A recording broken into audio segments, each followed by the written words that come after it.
BFM Awards, le Before. Stéphanie Colo.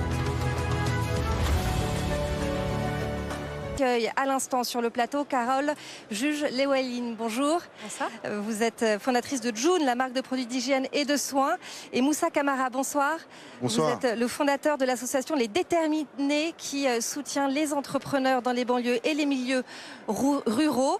Carole, d'abord une question, d'abord un mot sur le contexte, on commence fort, économique et politique aujourd'hui, avec les discussions compliquées autour du budget, autour de la fiscalité.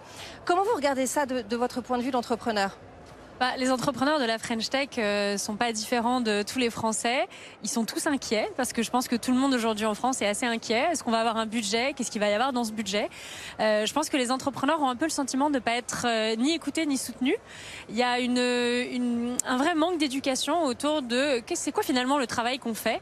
Alors j'aime bien répéter cette phrase, mais un entrepreneur ou un patron, c'est dans 99,9% du temps, ce n'est pas quelqu'un qui vit sur un yacht et qui passe son temps à boire des cocktails en regardant son capital improductif fructifier.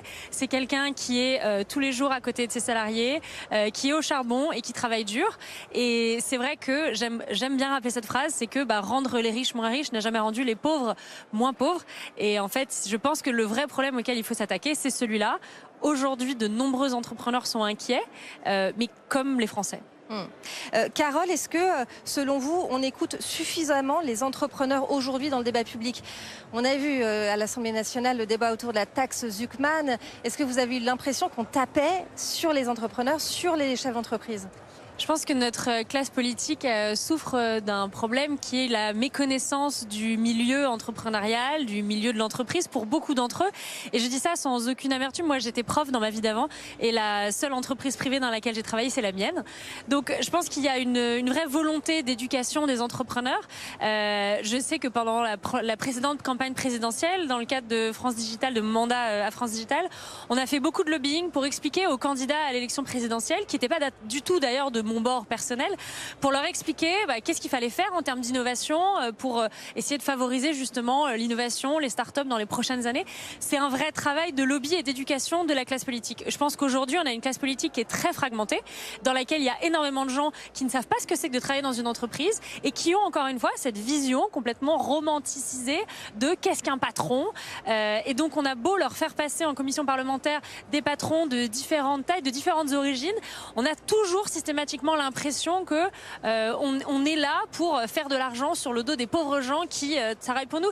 Je pense qu'il y a quelque chose de fondamental. On oublie que le travail, pour absolument tout le monde, c'est une énorme verticale de fierté. Les gens sont fiers de bosser, ils sont fiers de pouvoir payer une maison, de pouvoir payer l'éducation de leurs enfants, de pouvoir mettre à manger sur la table.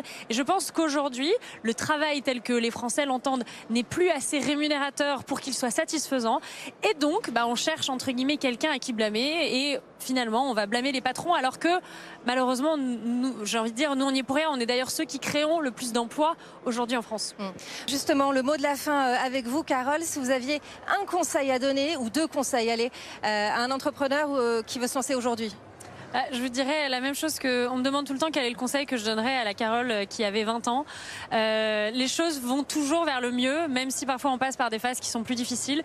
L'évolution et l'histoire nous montrent que le monde va toujours vers mieux. Après, parfois on passe par des phases un petit peu difficiles pour y aller. On est en plein dedans, donc j'ai bon espoir qu'on va s'en sortir par le haut.